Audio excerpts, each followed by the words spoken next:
Guys welcome to SP studies. आज हम start करने वाले हैं class 10 chapter 11 the human eye and the colourful world. तो चलिए चैप्टर को स्टार्ट करते हैं।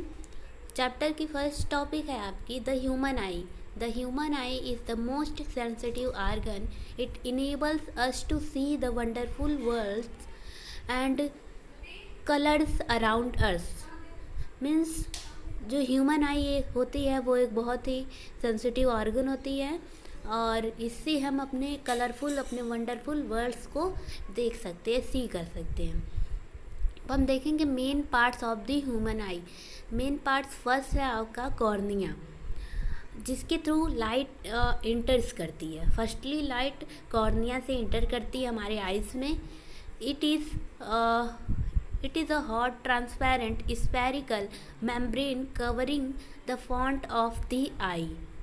ये कवरिंग होता है जिससे आई कवरिंग होती है और इसके थ्रू लाइट एंटर्स करती है। सेकेंड है iris. It is a dark muscular diaphragm between the cornea and lens control the size of the प्यूपिल। Means यह एक डार्क मस्कुलर डायफ्राम है जो कि कॉर्निया के बिटवीन में है, कॉर्निया एंड लेंस के बिटवीन है और ये प्यूपिल की साइज़ को कंट्रोल करती है। नेक्स्ट है थर्ड है हमारा pupil. It is a hole between iris. ये आइरिस के बिटवीन जो होल होता है आपको ब्लैकिश दिखता है, उसी को प्यूपिल बोलते हैं। Through which light enters the eye. In dim light, जब लाइट डीम होती है, it opens us to completely due to expansion of the iris muscles. जब डीम लाइट होती है तो जो हमारी आइरिस मसल्स होती हैं, जो हमारी मसल्स होती हैं साइड साइड में आइस की, वो जो है फैल जाती हैं, वो बड़ी हो जाती हैं। बट इन ब्राइट लाइट, जब हम उजाले किसी चमकदार या फिर सूर्य की रोशनी में जाते हैं, it becomes very small due to contraction of iris muscles. और यह बिकम्स वेरी स्मॉल हो जाती है और ये एकदम एक तरह से कॉन्ट्रैक्शन मतलब सिकुड़ जाना, वो सिकुड़ जाती है। So it regulates and control the amount of lights. Means ये पीपल रेगुलेट करता है एंड लाइट के अमाउंट को कंट्रोल करता है। फोर्थ है lens. Eye lens is made up of a transparent and a protein material. Means जो eye lens होता है वो आपका एक ट्रांसपेरेंट होता है, मीन्स जिससे हमें आर पार चीज़ें दिखती हैं और यह प्रोटीन का बना होता है और जो इसका नेचर होता है वो कॉन्वेक्स होता है। फिफ्थ है retina. Retina is the light sensitive surface of the I on which the image is formed. Retina एक सेंसिटिव सरफेस है आई की जहाँ पे इमेज फॉर्म होती है।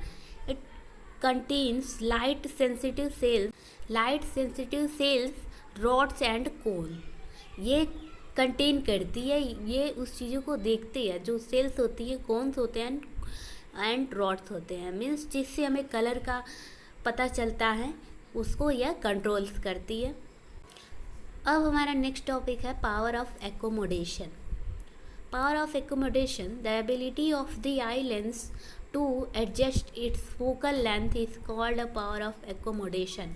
मीन्स अगर हम डिम लाइट में जा रहे हैं या फिर ब्राइट लाइट में जा रहे हैं तो जो उसको एडजस्ट करता है, उसी को जो फोकल लेंथ को एडजस्ट करता है उसको हम पावर ऑफ एकोमोडेशन बोलते हैं। तो फर्स्ट आपका है नियर पॉइंट। नियर पॉइंट आपका 25 सेंटीमीटर होता है। किसी भी नॉर्मल आई का नियर पॉइंट 25 सेंटीमीटर होता है एंड उसका फार पॉइंट इन्फिनिटी होता है। वह जितनी दूर तक का उतनी दूर तक का देख सकता है, उसकी जो क्षमता होती है, जो उसकी एबिलिटी होती है उसके हिसाब से। हम देखेंगे defects of vision and their correction. First myopia. Myopia is also known as a near sightedness. Myopia एक डिफेक्ट है, मतलब हमें आई रोग हो जाते हैं, आई में हमारे रोग हो जाते हैं डिफरेंट टाइप्स के, तो उसको फर्स्ट आपका है मायोपिया। इसमें क्या होता है, सी निवियरली ऑब्जेक्ट क्लियरली जो हमारे पास का ऑब्जेक्ट होता है उसको तो हम क्लियरली देख सकते हैं, but not see distinct object, और हम अपने दूर के ऑब्जेक्ट को क्लियरली नहीं देख सकते हैं। तो इसके करेक्शन के लिए डॉक्टर्स वगैरह या फिर इसके लिए हम लेंस बनवाते हैं, ग्लास पहनते हैं, चश्मे वगैरह यूजिंग कॉनकेव लेंस। तो इसके करेक्शन के लिए कॉनकेव लेंस यूज़ होता है, और ये आपको एनसीईआरटी बुक में मिल जाएगा इसका डायग्राम, उसे आप अच्छे से देख लें। Second, hypermetropia. Hypermetropia is also known as a far sightedness. Myopia near था आपका, और ये हाइपरमेट्रोपिया फॉर साइटेडनेस है। इसमें कुछ इस तरीके से होता है, to see distinct object clearly. जो दूर के ऑब्जेक्ट होते हैं उसको तो हम क्लियरली देख सकते हैं, but not see nearly object clear. जो नियरली मतलब जो पास के ऑब्जेक्ट होते हैं उसको हम क्लियरली नहीं देख सकते हैं। तो ये टॉपिक आपका एग्ज़ाम में पूछा जाता है। And power of accommodation and near and far point is most important. तो हाइपरमेट्रोपिया को करेक्शन इसका कैसे करते हैं, using convex lens. Convex lens का यूज़ करके उसका करेक्शन किया जाता है। थर्ड है presbyopia. The power of accommodation of the eye usually decreases with ageing. मतलब ये हमारा प्रेस बायोपिया जो एक बीमारी होती है, ये हमारी ओल्ड होती है, मतलब ये ओल्ड लोगों को होती है, ओल्ड पर्सन्स को। तो इसका correction bifocal length. Bifocal length means mixing both convex and concave. And इसका डायग्राम हम देख लेते हैं एनसीईआरटी बुक में। ये देखिए आपका ये डायग्राम है मायोपिया का। ये डायग्राम आप अच्छे से देख लिए। The myopia eyes and correction of for myopia and convex length concave sorry. तो इसके लिए देखिए आपका यहाँ पे करेक्शन है, आप इसे अच्छे से देख लें। फर्स्ट वाले में आपका 4 point of the myopic eye. Myopic eye में तो आपका रेटिना पे इमेज फॉर्म हो रहा है। यहाँ पे आप देखिए, यहाँ पे रेटिना पे आपका इमेज फॉर्म हो रहा है, बट और आपके ये मायोपिक आइज में देखिए रेटिना पे इमेज ना फॉर्म होके ये आपकी बिटवीन में फाइंड हो रही है। एंड जब इसका करेक्शन किया जाता है तो आपकी जब हम कॉनकेव लेंस को यूज़ करते हैं तो आपकी जो इमेज है वो रेटिना पर ही बनती है, और इससे इसका करेक्शन होता है। And same is a hypermetropia. Hypermetropia में भी देखिए आपका नियर पॉइंट ऑफ हाइपरमेट्रोपिक आई। तो फर्स्ट एंड ये हाइपरमेट्रोपिक तो आपका जो है वो रेटिना के बाहर इमेज बनने लग सकती है, आपकी आई के बाहर इमेज बनने लगती हैं।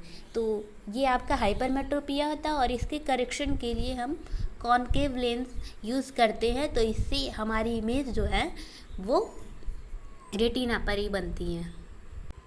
तो इसी तरह हमारा नेक्स्ट टॉपिक है refraction of light thought of prism. इसके लिए आपको see the NCERT page number 192 and see figure 11.4। आपको अपनी एनसीईआरटी बुक में ये 11.4 का फिगर देखना है, जिसमें refraction of light thought rectangular glass prism. इसमें आपको रिफ्रैक्शन दिखाया गया है लाइट का, तो आप इसमें देख लें अच्छी तरीके से। एंड यहाँ पे नेक्स्ट है आपका dispersion of white light by a glass prism.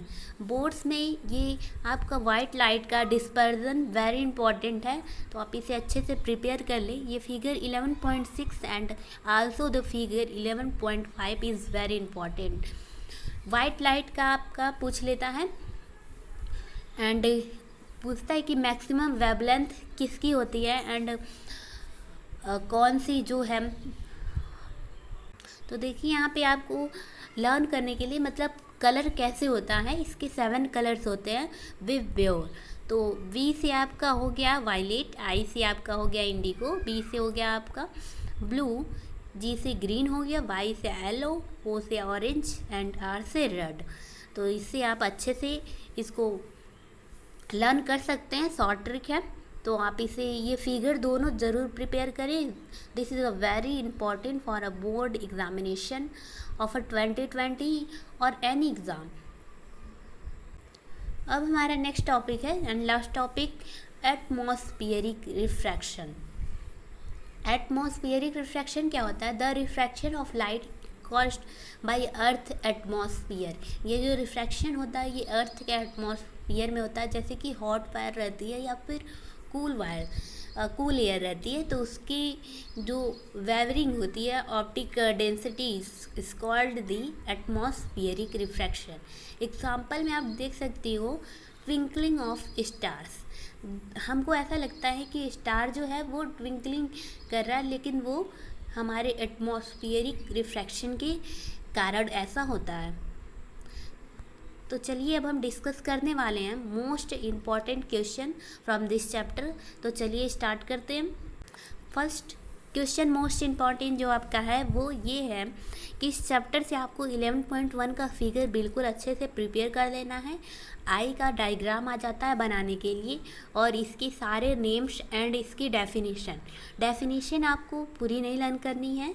इसमें से कुछ डेफिनेशन होती है जो इम्पोर्टेंट होती है, जैसे कि प्यूपिल की, iris, cornea and ciliary muscles and retina, optic nerve.